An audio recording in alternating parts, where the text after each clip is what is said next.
یہ دیکھیے استاد محترم اپنے عزیزم شاگرد کی کس انداز میں تعریف کر رہے ہیں۔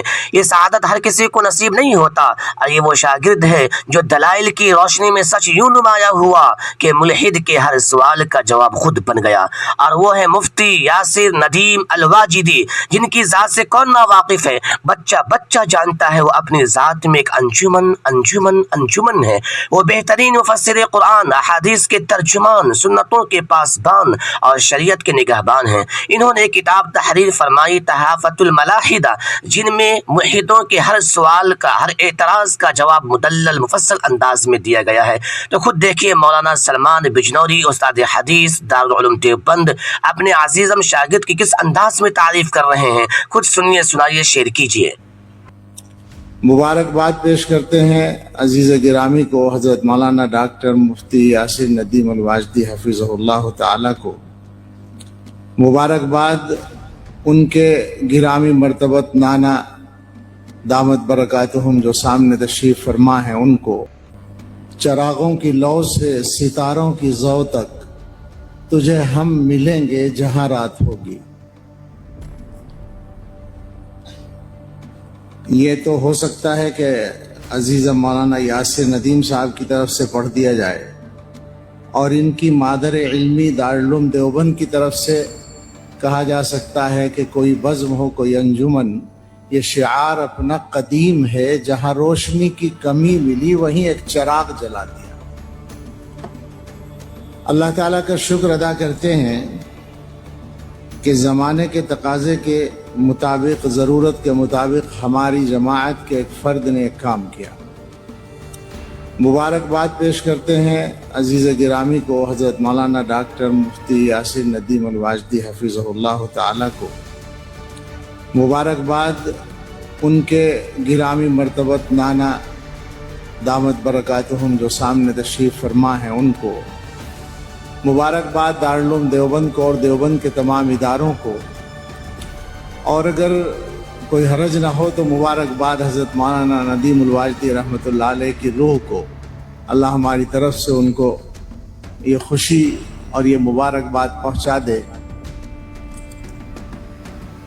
ایک دو سال پہلے، انتقال سے کچھ پہلے، ایک دن ملاقات ہوئی تو میں نے ان سے کہا کہ مبارک ہو، یاسر آپ سے زیادہ مشہور ہو گیا ہے۔ تو بہت خوش ہوئے اور کہنے لگے کہ امریکہ میں تو لوگ مجھے پکڑ پکڑ کر کہتے ہیں کہ یاسر بہت اچھا کام کر رہا ہے اور اتنا شہرت اس کو حاصل ہوئی ہے۔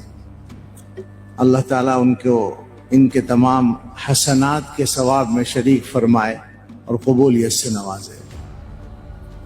ابھی مجھے بیٹھے ہوئے یاد آیا کہ جب انہوں نے ایک پہلی کتاب لکھی تھی اسلام اور گلوبلائزیشن، تو مولانا ندیم الواجدی صاحب رحمۃ اللہ علیہ نے ایک مختصر تقریب محمود ہال میں منعقد کی تھی۔ اس دن میرا کہیں سفر تھا، میں شریک نہیں ہو سکتا تھا، اور ان کا بہت شدید تقاضا تھا مجھ سے کہ تم شریک ہو۔ تو میں نے کہا کہ اس کا درمیانی راستہ یہ ہے کہ میں چھوٹی سی ایک تحریر لکھ کر بھیج دیتا ہوں، وہ آپ وہاں پڑھوا دیجیے گا۔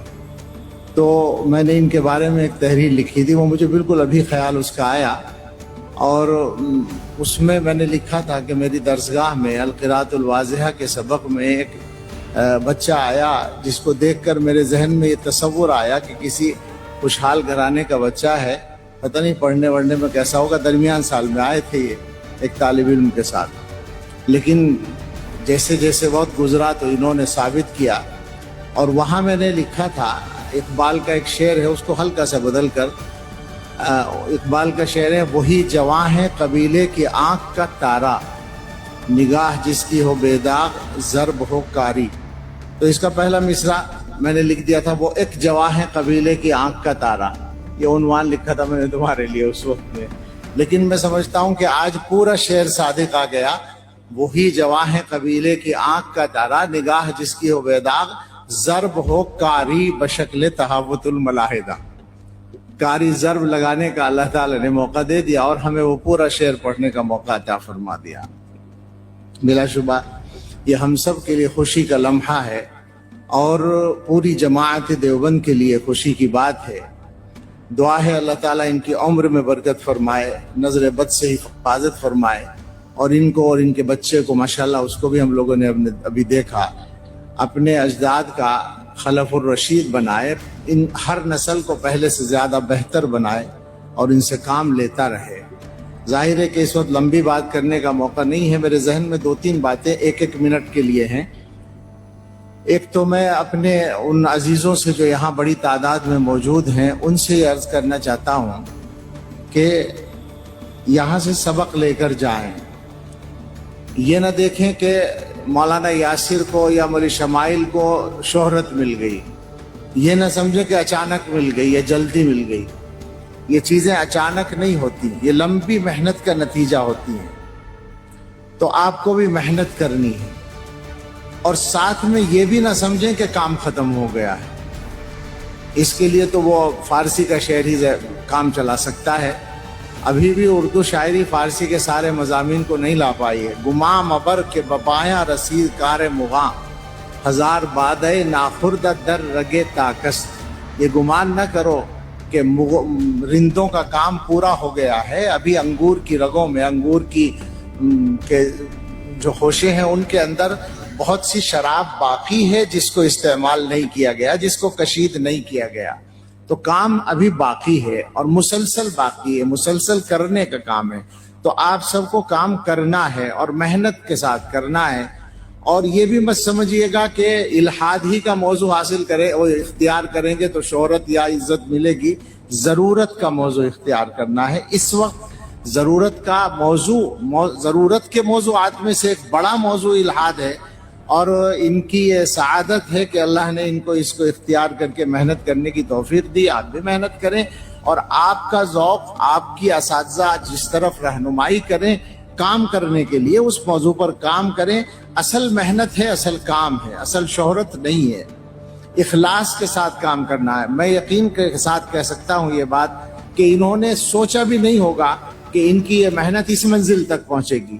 یہی اخلاص کہلاتا ہے کہ آدمی کام کا ارادہ کرتا ہے، پھر اللہ تعالیٰ کی بارگاہ میں وہ کام قبول ہو جاتا ہے تو دنیا والوں کی نظر میں وہ آ جاتا ہے۔ اصل اللہ کی بارگاہ میں قبول ہونا ہے، اصل کسی محنت کا نافع بننا ہے، اور نافع بننے کی شرط اس کے لیے اخلاص اور یکسوئی ہے۔ جیسا کہ حضرت نے فرمایا، یہ تسلسل ہے ہمارے اکابر کے محنتوں کا۔